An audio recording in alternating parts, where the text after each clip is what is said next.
Короче, братан, сен инфинитиің ғой.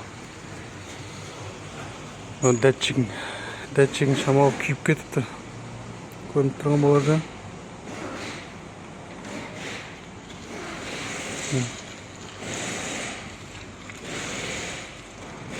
Негізінде жасау керек, негізінде. Бірақ шамалы күйіпті.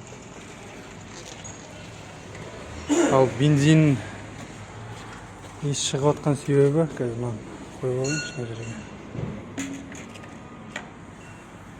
Бензиннің иіс шығып атқан себебі, мына жерде резинкасы бар ғой, мына резинка.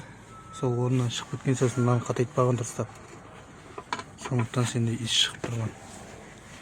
Орнынан шығып кеткен, короче. В общем айтқанда. Қазір ала қаласа бұйыртса, бензинасыз орнына салып, дұрыстап қатайтып. Содан кейін тексеріп көреміз ғой, Алла қаласа.